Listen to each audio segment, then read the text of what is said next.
Hi, I'm Eve. I'm a postgraduate student at the University of Sheffield. Today I want to talk to you about a method of proof that I found quite difficult to understand as a concept the first time I saw it, so I'm hoping to give some examples that will give you a way of seeing it in the way that I eventually understood it that ended up being really helpful to me. So first thing to answer is, what is a proof? The main idea is that you're taking something that you know to be true in your head, or at least you have good reasons to think should be true, and you're actually presenting it in a way that somebody else can read and understand your logic and verify for themselves that it's true given the information you've given them. So you'll write it down in sentences, you'll explain what each step does. It's particularly critical that your reader can understand what you're trying to do, as otherwise they have no hope of verifying it. And then you'll have kind of some exposition saying, this is what I'm going to do. You'll then do the maths. And in the process of doing the maths, you'll probably be checking that each step that you do follows from some previous step before it. So what's very important is that your logic lines up. So for example, if you have a set of assumptions and you want to prove something from that set of assumptions, you want to make sure that your assumptions and the thing that you want to prove line up kind of perfectly. If you've got any gaps, then your reader's going to get upset because you've not filled those gaps for them, and your job is to tell them why everything works, and if you've left a gap, that's an issue. So sometimes you see proofs that have something like this. They use one part of an assumption, but then there's something else they need to assume, and you've got no idea why that should be true from what's already written. So we need to avoid that. So we'll start with an example of a problem that's particularly amenable to the kinds of proof that I want to showcase to you today. So we're going to prove that this fairly long calculation, where we take the first 100 square numbers and add them together, is equal to 1/6 of 100 times 101 times 201. Now, the first time I look at this, I think this is a really, really long calculation. It's going to take me a really long time to do it. And the first idea I have is computing each of these terms, adding them up, seeing what I get and checking that it's what I need it to be. But if this number was something like 1,000, it'd get to the point where that was completely impossible for me to do. So I'd like to try and figure out what's going on with this problem by trying some kind of smaller examples. What do I mean by that? Well, instead of adding up all the way to 100 squared, let's just try the first few terms. So if I look at 1 squared, well, that's 1. And if I want to think of writing a formula similar to this one for it, what would that be? It'd be 1/6 of, well, my last term here was 100, and there's an 100 appearing here. So instead of an 100, let's try putting a 1 there. And then I've got 101 there, which is 100 plus 1. So let's try thinking about 1 plus 1, which is 2. So if I'm going to have a third bracket here, and I know that I want to end up with the answer 1, and I've already got 1/6 of 2, then this thing had better be a 3. I'm wanting it to be analogous in some way to 201. And if I think of that as 2 times 100 plus 1, then the analogous thing here would be 2 times 1 plus 1, which is 3. And here I'm thinking of 2 as 1 plus 1. So it does seem to work in this first smaller case. Let's try another one. Let's try 1 squared plus 2 squared, that's 5. And 5 is going to be, well, it's 1/6 of, now instead of 100 or 1, I want 2, because that's my last term. And we were thinking of this 2 as 1 plus 1, so here I should be thinking of 2 plus 1, which is 3. And now this 2 and this 3 are going to cancel with this 6, so I'm really hoping that the thing I end up with in this bracket is going to be a 5. And let's just see, if this was 2 times 1 plus 1, let's think of this as 2 times 2 plus 1. And that is 5, so that's what I need it to be as well. Last example that we're going to do in this way, just to get a feel for what's going on. 1 plus 2 squared plus 3 squared is 14. Just going to check, is that equal to 1/6 of 3? 3 plus 1 is 4. and 2 times 3 plus 1 is 7. Yes, that is going to work, because if I do 3 times 4 over 6, that leaves me with 2, and if I multiply it by 7, that'll give me the 14 that I need. So far, this is really encouraging. We've got some examples here that make us think, okay, this might actually be something more general that doesn't just work for 100, works for loads of numbers. And that means that we might be able to use this kind of knowledge of what's happening at smaller numbers to tell us what's happening at bigger numbers. What it isn't is a proof, because we've just tried some small examples and checked they work. So if I say to someone, oh, look, it works for these small examples, they'll say yes, but why does it working for the small examples mean it works for the bigger ones? I need to give you a way of taking the information about these smaller cases and telling you why you can always do the same thing with the bigger cases. So let's figure out what a promising way of doing that will be now. So in this next example, I'm going to try and link to a previous example and see if I can actually see a way of making the information I have about the small cases, which was easy to get, work for me in a slightly bigger case. So I'm going to think about 1 squared plus 2 squared plus 3 squared plus 4 squared. And the kind of first thing I notice is that I already know a lot about the first 3 terms of this. So from the computation that we did before, we know that we can write the first 3 terms as 1/6 of 3 times 3 plus 1 times 2 times 3 plus 1. The only change is that I've added on 4 squared. Now I'm wanting to talk about, hopefully, 1/6 of 4 times 4 plus 1 times 2 times 4 plus 1. So these 3's are getting in my way a little bit, and I want to change them so that I'm actually talking about 4's. So the way I'm going to do that is I'm just going to rewrite 3 as 4 minus 1 for now. Now I know that what I'm aiming for is something that has factors of 1/6 of 4 and some other stuff. And I notice here that actually I've got factors of 4 in both the terms I'm adding together, so I can factorize that out. So in my first bracket, I have 4 minus 1 times 2 times 4 minus 1 plus 1. And I would have a 4 here, but because I factorized out 1/6 of 4, I've actually got 6 of them. Okay, now I want to simplify what's in this kind of horrendous bracket here, because I'm hoping that it will give me 4 plus 1 times 2 times 4 plus 1. So let's do some basic simplification first. This is going to be 2 times 4 minus 1 squared plus 4 minus 1 plus 6 times 4. Next thing to do, I'm looking to make this about 4's, so let's regroup and get ourselves a quadratic where the main term is 4. So I've got 2 lots of 4 squared, and now I'm going to think about how many just 4's I have. From here, when I do 4 minus 1 squared, I'll do minus 2 times 4. I'll multiply that by 2, so that will be minus 4 times 4. Then I add on another 4, so that will be minus 3 times 4. But then I add on 6 of them, so that'll end up being plus 3 times 4. And then finally, my kind of constant term will be, I get 2 from here, I subtract off 1 here, so that'll be plus 1. And if I just factorize that now, I'll be very happy, because this factorizes as 2 times 4 plus 1 times 4 plus 1.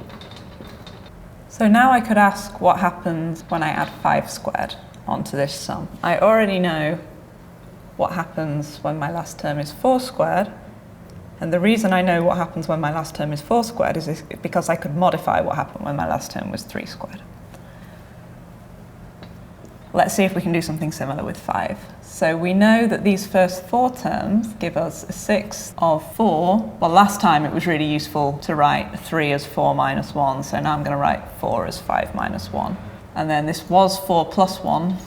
I'm going to leave that as 5. And then the final bracket was 2 times 4, which we're calling 5 minus 1 plus 1. And then again, I need to add on my 5 squared, because this is just an expression for the first 4 terms, and I need to make sure that I still account for the last term. So let's see if we can do exactly the same logic again, and if we can learn anything about the way in which these steps will be similar. So the first thing I did last time was pull out a factor of a sixth of 4. This time I'm going to pull out a factor of a sixth of 5.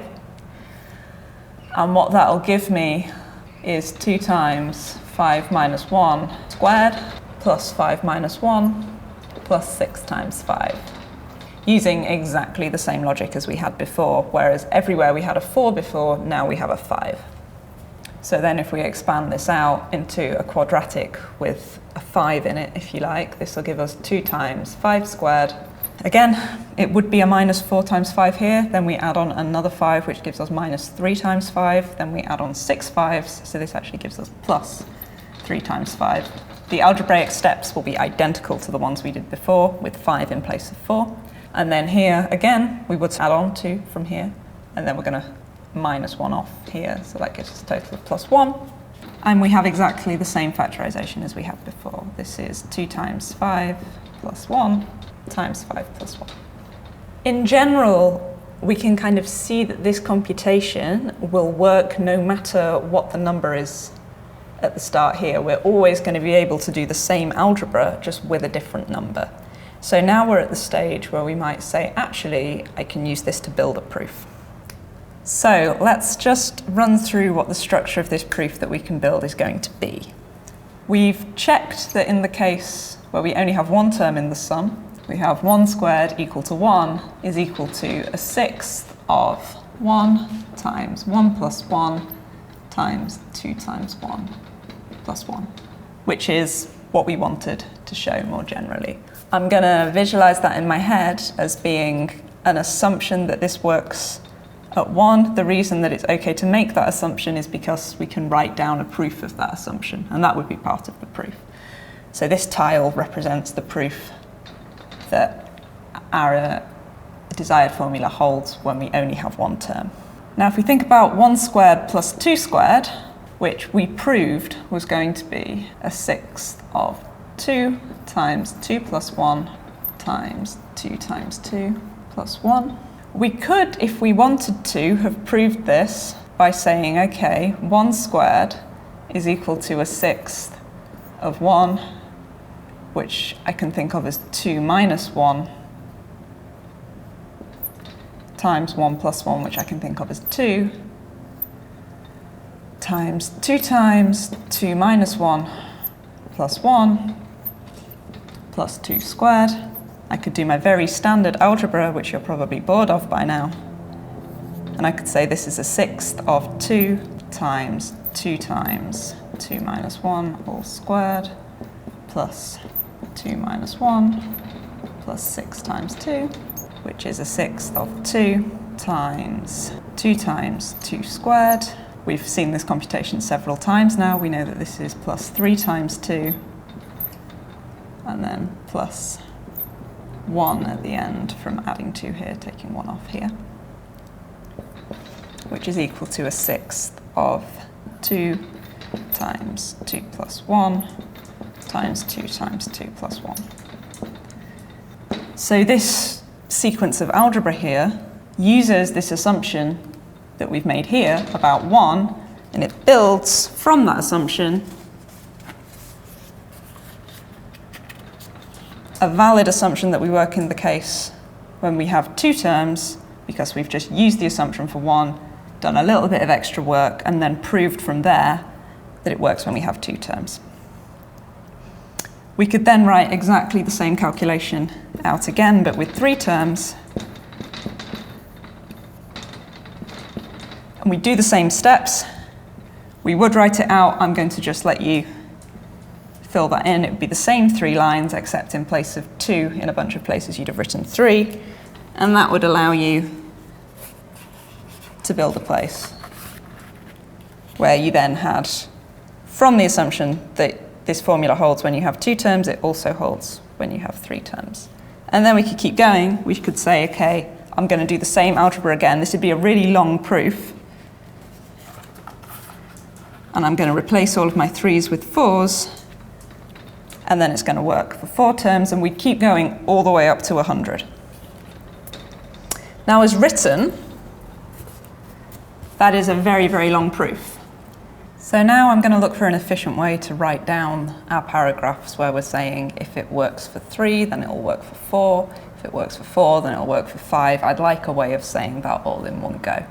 To do that, I'm going to use a little bit of algebra. So let's suppose that 1 squared plus 2 squared and so on up to k minus 1 squared. K is a variable now. K we've had as 4 before or 5. Now we just want to let it vary over the whole numbers. And we're assuming that this is a sixth of k minus 1 times k times 2 times k minus 1 plus 1. When I say that we're assuming this, we're not really assuming it, we're saying we'll have already proved this at the end of the last paragraph. And that's our justification for assuming that it's true. And now we want to think about what happens if we add k squared to both sides and extend this to the slightly longer sum here. Now, because we've already proved this formula up here, we can use it to simplify this expression down by rewriting those first k minus 1 terms as a sixth of k minus 1 k to k minus 1 plus 1. And then we just need to make sure that we remember to add on our k squared at the end here. Exactly the same as we did before, we want to make sure that we factor out our 1/6 of k. That was always our first step. We did that when k was 4, when k was 5. We're going to do it in general for any k. That's going to leave us with 2k minus 1 squared plus k minus 1 from there, and then we've got this k squared left to deal with. It would be plus k, but because we've taken the sixth out, we need it to be plus 6k. So when we resolve this, what's this going to be? It's going to be a sixth of k times 2k squared minus 2k times 2 from here, so that's minus 4k. Add on another k is minus 3k. Add on 6k is plus 3k in exactly the same way as we got for 4 and 5. It's exactly the same computation, just k is a placeholder for us now. And then plus 2 from this bracket minus 1 gives us plus 1 overall. And in general, we're going to be able to factorize it as 1/6 of k times 2k plus 1 times k plus 1. So this piece of working is going to be really helpful in general, because what we're going to do is say, okay, we know 1 squared is a sixth of 1 times 2 times 2 times 1 plus 1. We did that computation earlier, we already know. And then we're going to say, okay, why does that mean we can then say that this formula is going to hold for 2 as well? Well, if we look at this algebra with k equals 2, that gives us that we can move from the case with 1 to the case with 1 squared plus 2 squared, and that will give us a sixth of 2 times 2 plus 1, which is 3, times 2 times 2 plus 1. We can then use this algebra with k is 3 to get that 1 squared plus 2 squared plus 3 squared is going to be a sixth of 3 times 3 plus 1, which is 4, times 2 times 3 plus 1. We then use the same algebra again with k is 4 to get that the expression that we want holds for 1 squared plus 2 squared plus 3 squared plus 4 squared. And we iterate, we keep going until we get to 100. We don't have to write down each individual step now because it's collapsed down all into this one thing written in the same way. And we can say, do this 100 times with k is 1, 2, 3, 4, and so on up to 100. And you will end up hitting 1 squared plus 2 squared plus 3 squared, and so on up to plus 100 squared is equal to a sixth of 100 times 2 times 100 plus 1 times 100 plus 1, which is exactly what we wanted to show. The kind of proof we've just done is quite a powerful, very common form of proof, which is called proof by induction. And let's just revisit the key building blocks. We checked that we had what's called a base case. So our base case was 1. The thing you want to prove definitely holds at some first case. I'll say is true somewhere.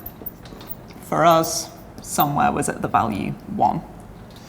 And then thinking about our jigsaw then, what we did was we said, okay, if I am at an assumption where it works for 1, which I've checked as an assumption is valid to make, if I can get from there, then I can actually show that things work for 2. If I can show that things work for 2, then I can show that they work for 3. If I show that things work for 3, then I can show that they work for 4. And in this way, you can build a proof that everything will work for whichever number you like, because you can just write out this extended proof using a general argument that looks like a paragraph involving some variable k, just as we did in our previous example.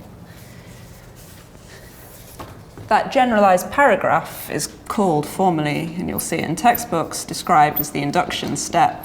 And that is a proof, might be algebraic, often is algebraic, not always, but common enough that we'll remark on it, that if the thing you want to prove, let's call that our statement, is true at k minus 1, it then holds for k. You can adapt this framework, so if you want to prove something only holds for even numbers, instead of using 1 as your base case, you'd use 2, and instead of going from k minus 1 to k, you'd go from k minus 2 to k, because then you'd be building a block along the even numbers and building a proof that if you can go from one even number to the next, you can then get to the next one down, the next one down, and you'd work that way. But in general, if you can adapt the framework to give you something that you can build a proof from and that you can check all of the steps match up for, this will always give you a mechanism for proving that something works for very large numbers. I just want to do one more really nice example of how this method of proof works without actually giving an algebraic induction step. So if you think about polygons with n sides, I'm going to say those are convex if, let's take some examples. Here's a shape, here's another shape. They're both kind of pentagonal, but I'm going to eliminate this one from being what I want to call convex, because if I take 2 points in it, I can join them together and I can leave the shape in the process of doing that. Whenever that can never happen, I'm going to call the shape convex. So a convex polygon with n sides can always be split into triangles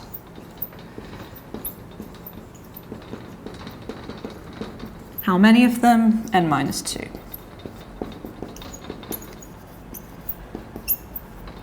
You can have a go at proving this. You can pause the video and then come back to actually check if your intuition was right. In this case, our base case is going to be a triangle, our first polygon that we can draw lines in. Now, a triangle's got 3 sides and can definitely be split into one triangle because it is a triangle, so there's nothing to check. And let's just think about how our induction step might go. So if I've got a polygon with 4 sides, I want to think of that being split up into 2 triangles now. If I join diagonally opposed corners, that should work. I'm not going to write down my induction step yet because I don't think it's quite clear what we'd have to do. But here's something pentagonal.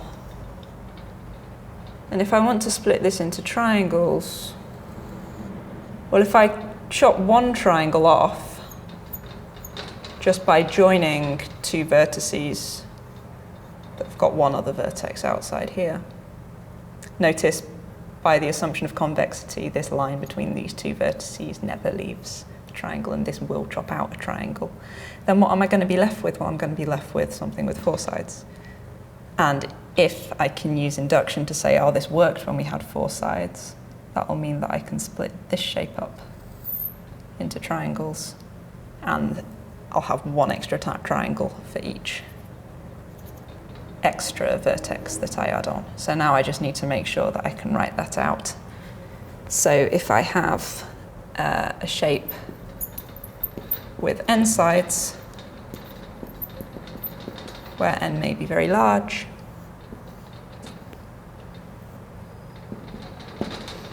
then take 3 adjacent vertices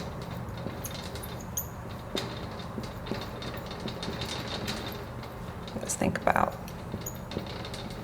A, B, and C. Then, if you remove triangle ABC,